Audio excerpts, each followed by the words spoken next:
to Watch Mojo, and today we're counting down our picks for the musical genres or fads that have seen their public profile dampened over the years. Some may still have their fair share of fans, unlike 70s disco, but artists from these genres aren't as commonly found nowadays.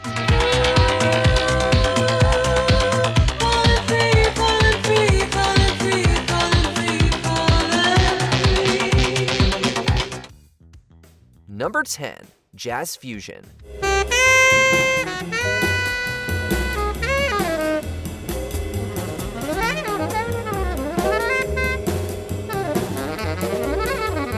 It was seen by some jazz purists as heresy, the combination of rock rhythms with electrified instrumentation and an eye for complexity. The roots of jazz fusion can be traced back to the late 60s, particularly with artists like Miles Davis and his LP's Bitches Brew, and in a silent way, Herbie Hancock and Weather Report were there too, as well as a slew of other artists that rode the jazz rock fusion train to chart success.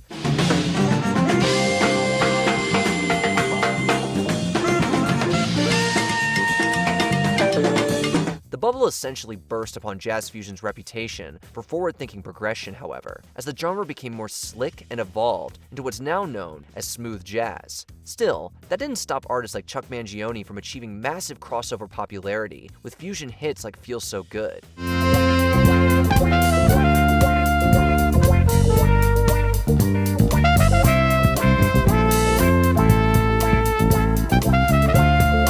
Number 9. Doo-Wop and Motown.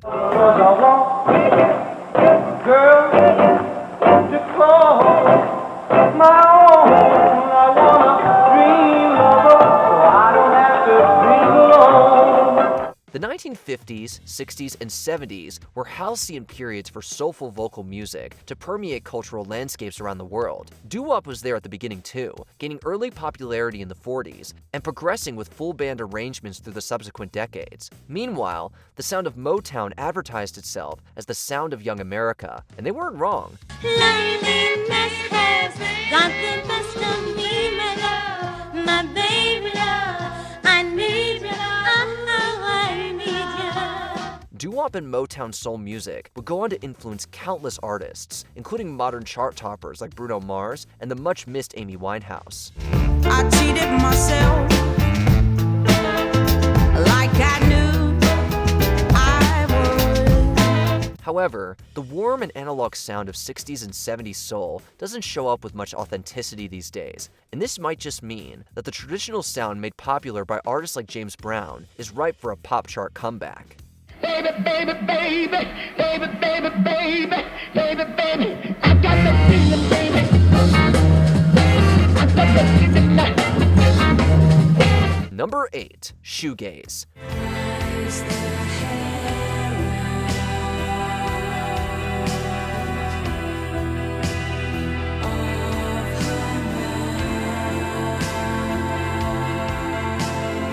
Shoegaze is difficult to pin down, but music fans know it when they hear it. The genre gained prominence as part of the early alternative rock music movement near the tail end of the 1980s. Shoegaze pioneers like Slowdive, The Chameleons, and My Bloody Valentine popularized the loud, soft dynamic of the genre's volume attack.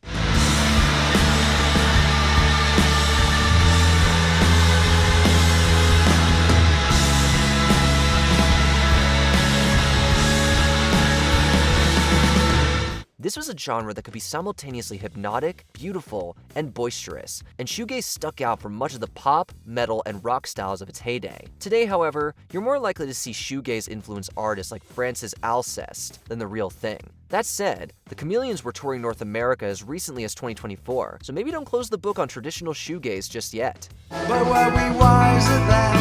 I couldn't say, I wouldn't know. Number 7. Skiffle. Well, she don't need no. Yes, she does. Oh, she does. Oh, yes, she does. I'm satisfied with my girl. Tell me more. Music archaeologists in the modern day are probably most familiar with the genre of skiffle via its connections to the Beatles. The Fab Four famously started out performing this type of rhythm and blues influenced folk music prior to their emergence as international pop icons.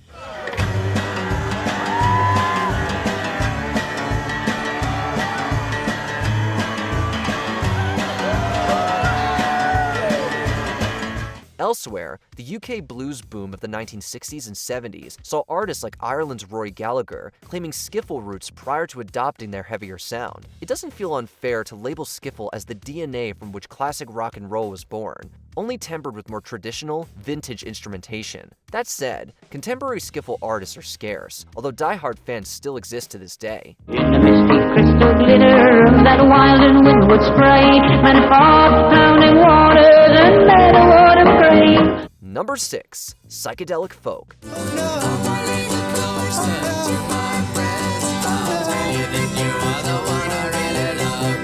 The term psychedelic is a huge musical umbrella that encompasses scores of interesting subgenres. Variants of psych still exist today, as do contemporary folk artists, but true psychedelic folk saw its biggest crossover successes in the 1960s and 70s. Don't make a sound, don't disturb the ground.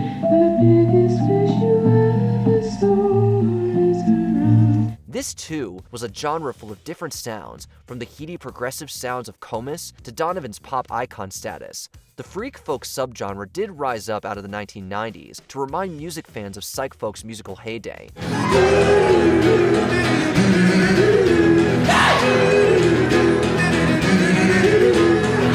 While those longing for those hippie days of yore can easily find reissues today of vintage classics. That said, the Billboard hit charts don't necessarily find themselves saddled with many takes on Mellow Yellow these days.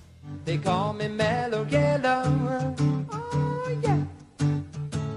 Number 5. Seapunk. So all these Tumblr kids and all these whatever, they'll like argue. They'll be like, Azealia Banks didn't invent Seapunk, she didn't invent Seapunk, and you know, while I may not have invented it, I definitely like am kind of the face of Seapunk. This Tumblr-generated subculture proves that not every forgotten music trend necessarily needs to reside within the 20th century. Seapunk took off thanks to the accessibility of the internet, as well as its intrinsically electronic nature. This made it easy for homegrown, bedroom Seapunk artists to create this sort of R&B-influenced electronic dance music.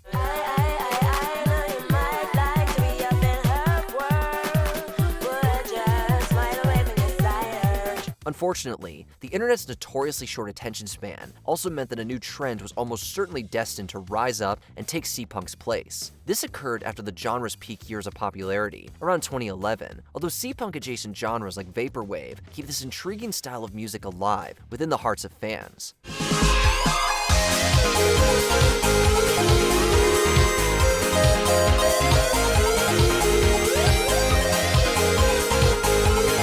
Number 4. Ragtime/Vaudeville. The ragtime years began with one dance fad and ended with another. It came in when the whole country was dancing the cakewalk. It's interesting to see how certain styles of music become phased out as a generation ages. For every seemingly evergreen artist such as the Beatles or Pink Floyd, there's genres such as ragtime and entertainment styles like vaudeville. The latter's association with problematic makeup and cultural insensitivity has severely diminished its impact with younger generations. But with African Americans segregated in the balcony, or excluded entirely from the audience, there was no such thing in mainstream vaudeville as a theater full of them.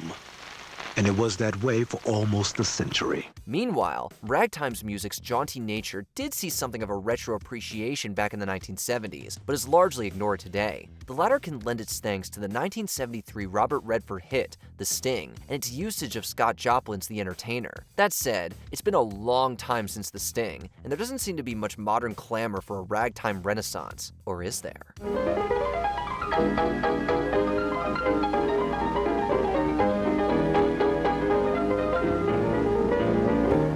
Number 3. Italo Disco.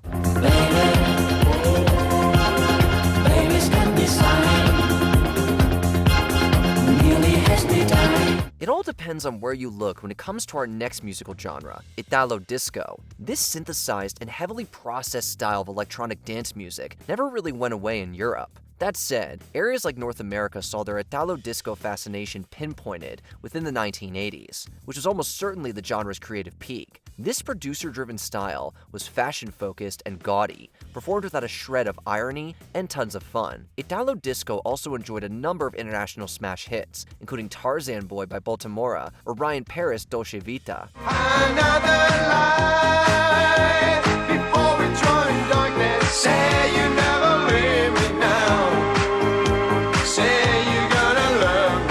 Even members of prog rock groups like Italy's Goblin would craft Italo Disco songs to make a little cash, although stateside interest in the genre would largely wane by the 1990s.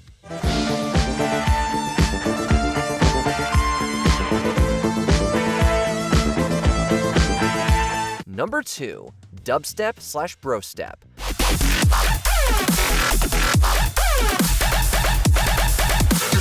Electronic music is a fluid genre, able to be molded by any number of creative musicians into something new and exciting. And dubstep definitely brought that excitement to its drum and bass origins, a more aggressive attack that fueled dance parties during the 2000s and beyond. Brostep would take this approach even further, with artists like Skrillex pushing boundaries with regards to intensity and rhythm.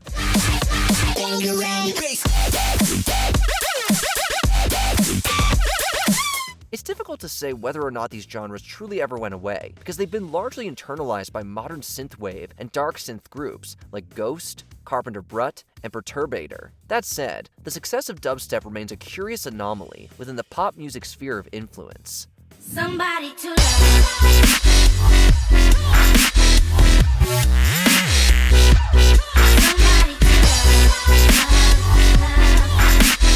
Before we continue, be sure to subscribe to our channel and ring the bell to get notified about our latest videos. You have the option to be notified for occasional videos or all of them. If you're on your phone, make sure you go into your settings and switch on notifications.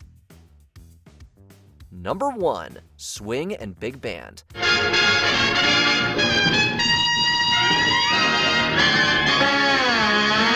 It's unclear at the time of this writing whether or not we'll see another swing revival similar to the one that rode a wave of popularity back in the 90s. One thing's for sure, traditional swing and big band music exist within our aforementioned musical generation gap. Old school swing was hugely important to dance culture within the 1930s and 40s, and this has helped keep swing alive in schools and on the stage.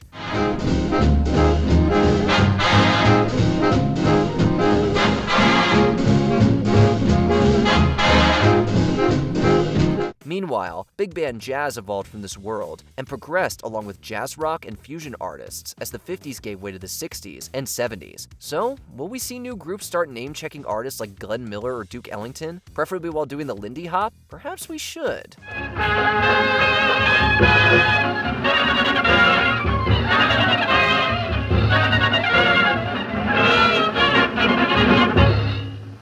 Hey, boy, get her out of here, quick. Sit down, Duke, and play something. Play the girls' number. Get the show on. Keep the show on.